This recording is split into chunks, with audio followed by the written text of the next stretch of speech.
the way our president started off the meeting that, I really needed this to make it more lively, enlightening, and enthusiastic. We were just talking about how we need to strengthen our voice. But do you know what do you mean by exactly strengthening the voice? How do we say that your voice is strong or is capable of doing? If I say I have good stamina, maybe we can calculate that by saying I can run for about 500 meters or a marathon without stopping, or I'm an athlete, I swim, I do triathlon, all these things, which they are some parameters. But for voice, how do we measure whether our voice has the sufficient strength in it or not? We usually and mostly talk about the different kinds of vocal variety that we use in our speeches. But as one of our past table topics in the district level, if you sweat before, you will not bleed in the battle. So strengthening your voice and the daily routine that we have is all about to make yourself capable that your voice reaches that potential where it does not feel the stress. Where does it result? In our counts, our effective pauses, a volume that is heard to the last person, and also many, do you hear my voice? You hear? Okay, thank you. That's a relief. I don't have to be louder than this. And knowing exactly how to pace the pitch of your voice according to the audience present and the distance that you're covering. Have you ever tried to speak as low as possible just because your speech needed that you were whispering something, but you don't know how it is going to reach till the end? I'm still trying to say that my voice has to reach till the end. Am I audible to you, Rupinder? You are deaf. That was a joke on his part, but my voice was very well reaching to that, and I'm not shouting. I'm only speaking from my gut. And this comes with practice. We usually assume that our voice comes from our throat and nowhere else. But our vocal cords, the sound that we produce are vibrations, which comes from the throat, our nose, and our mouth together. And our larynx has surprisingly too many nerve endings. It's the second largest organ which has the maximum nerve endings after our eye. And there are many other things that we'll be looking upon in today's module. Before we need to work on something, we should know where we are standing. That is what we do in our icebreaker. See, give a normal speech or any speech that we feel we are confident about, and then analyze. So analyze the quality of your speech.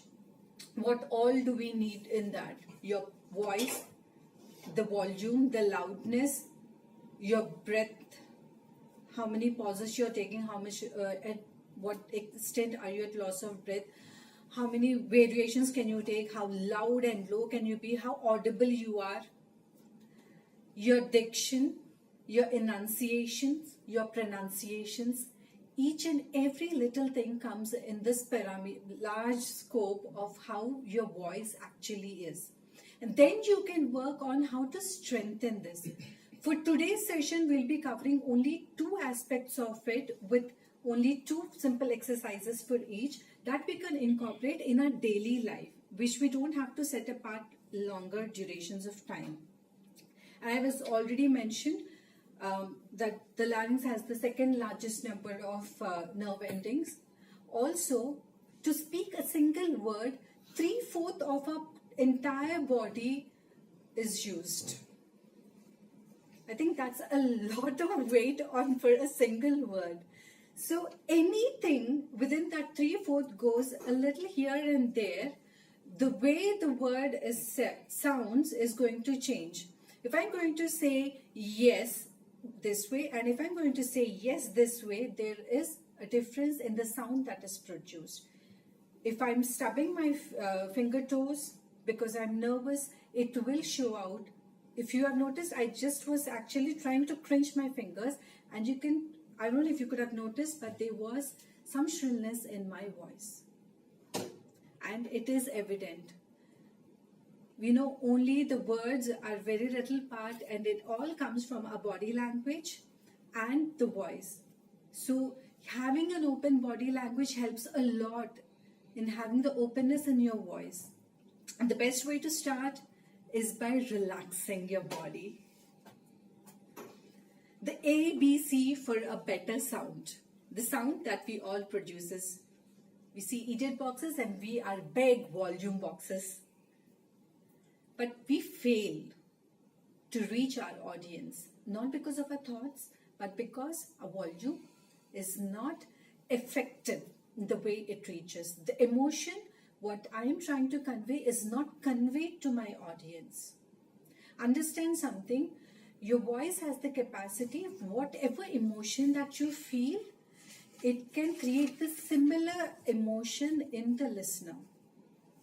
So you see, sometimes I've heard few speakers say, and you all can know who that is, that when I gave a humorous speech, everybody in the room was laughing. And when I gave an emotional speech, everybody in the room was crying. Why?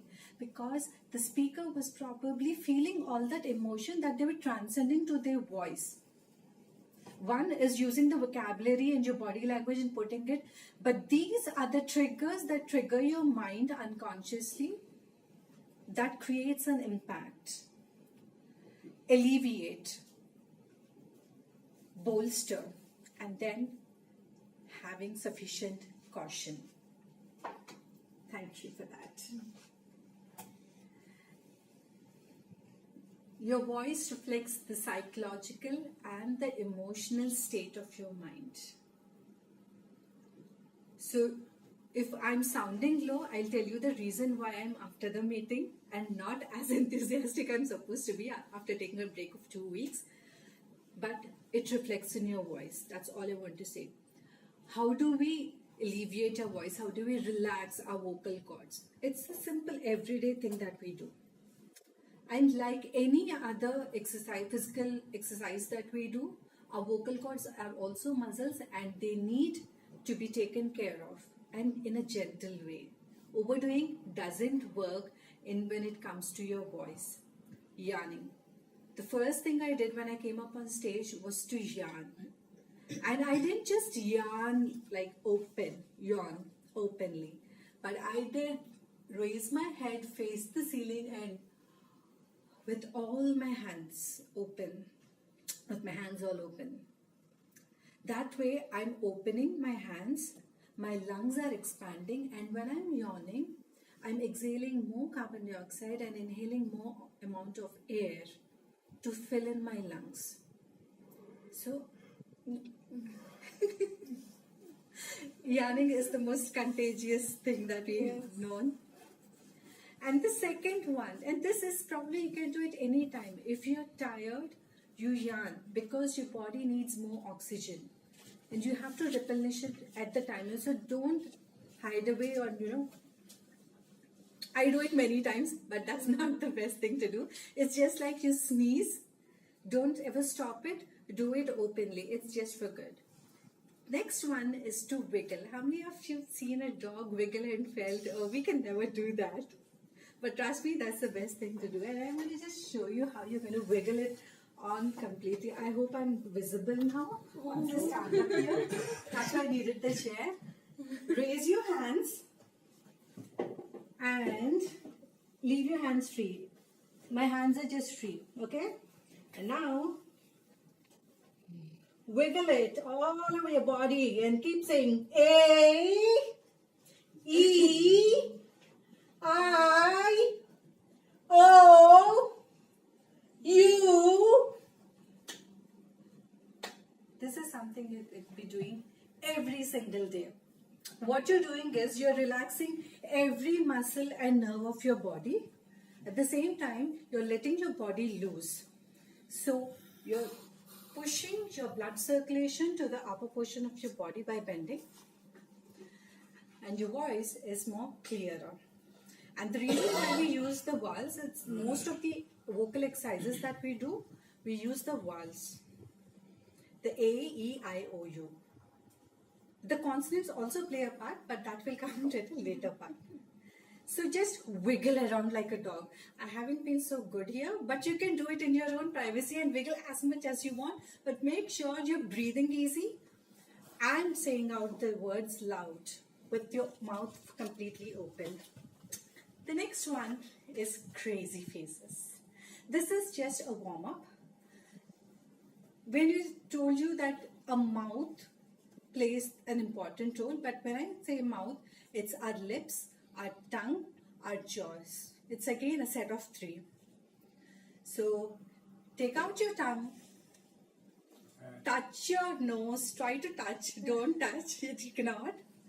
Try to touch the floor, but always look at the front. So your eyes will automatically move, and try to push them to the sides as well, extreme sides. And now close your mouth and do the same thing all around. So you're actually cleaning up your entire dentures, the fixed dentures with your tongue.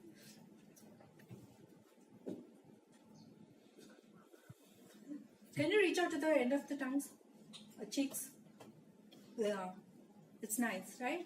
Yeah. Don't feel ashamed. These are the exercises that you can do when you're brushing your teeth right in the morning. Use your muscles. They need some work other than just chewing.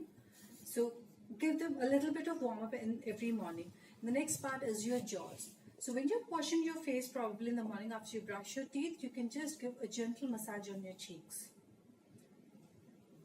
in a circular motion. That way, this joint over here, it kind of relaxes.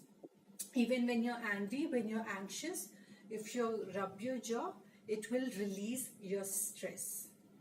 So these are some ways in which you're going to alleviate and warm up to produce a better sound, and all of this can be done in your washroom. It takes just 5 minutes along with the regular things that you do. Bolstering. Warm up is done, but now we need to strengthen because we've already done an analysis and we have higher goals to keep up to. The general thing that we usually forget while breathing is we inhale completely. Did I exhale the actual amount of time that I inhaled? I did not, but that is something we have to correct it consciously. Invest the same amount of seconds that you're inhaling also to hold and exhale. That is when your entire breathing system will strengthen up. This comes with practice and to be done consciously. To bolster your voice, first of all, to increase your volume, there's something called as straw humming. We all might have hummed at some point or the other. I'm just closing my lips and producing my sound, and it still comes out loud and clear. In straw humming, what you do is you hold a straw in between your lips, not your teeth, your lips, and you blow the humming sound into the straw. I don't have a straw, I'm sorry about that. And you do that for like 2 to 3 minutes, not more than that. The next one is short gasps. Short gasps is when you breathe in completely with your erect posture.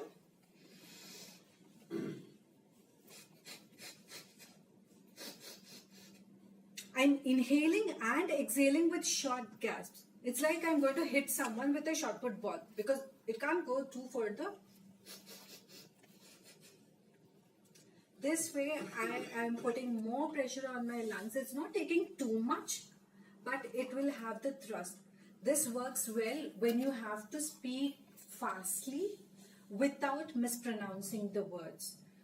With regular exercise, you will see a difference that you will not be faltering with your words or your pronunciations.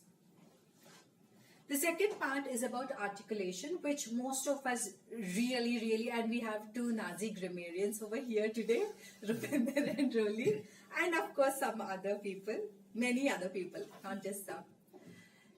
The simple one is the sirens and the trills. we've already talked about the vowels. E is going to be our siren.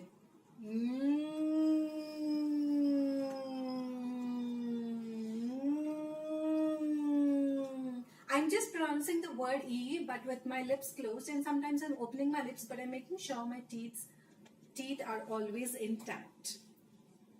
And how you can do this is, say you have a wave. So,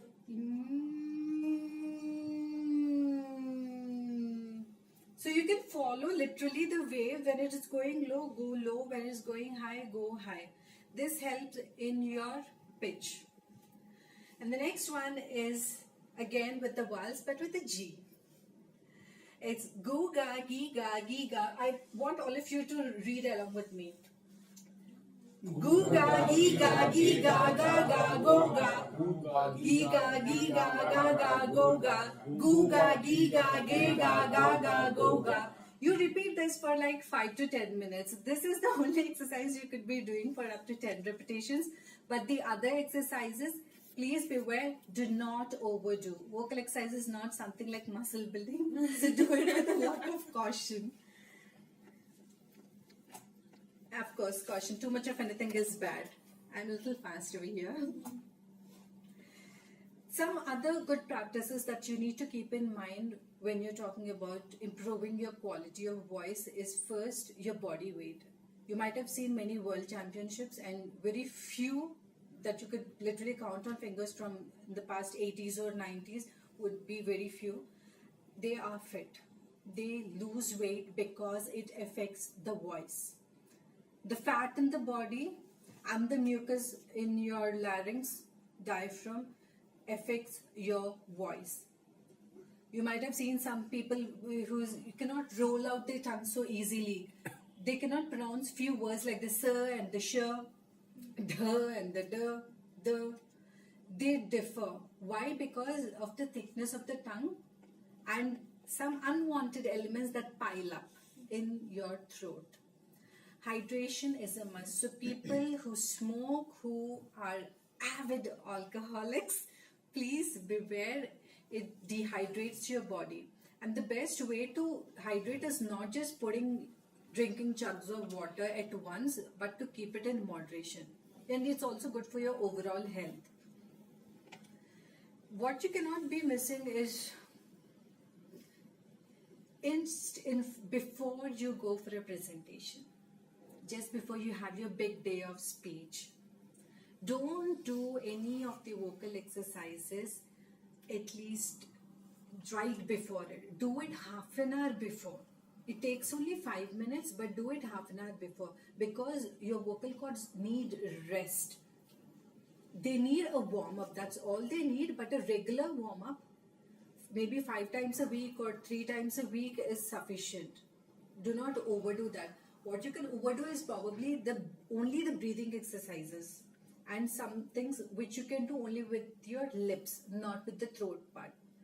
Unless you're trained and you have been doing it for a very long period, don't go for such sort of things. And the other thing, what you can do to keep yourself hydrated, say you're in an air-conditioned room, you're feeling really cold, you can always chew a gum or a candy, which will keep the saliva in your mouth flowing, keeping your vocal cords moist. You can just spit it out before you talk. That is one cheat that you can make. And smile. You might think, why is smile important in keeping up your vocal quality high? You smile when you feel happy, when you show enthusiasm. And these automatically raise the volume and how you feel about it. You're stressed, you smile, automatically an oxytocin is released in your brain, which makes it say everything is fine. So we can be relaxed, do good. And the same resonates with the audience. So carry a smile irrespective of all these things, and don't shy away to make faces, because it's in your personal space and it hardly takes about 5 minutes a day. That's all from my side for today's session.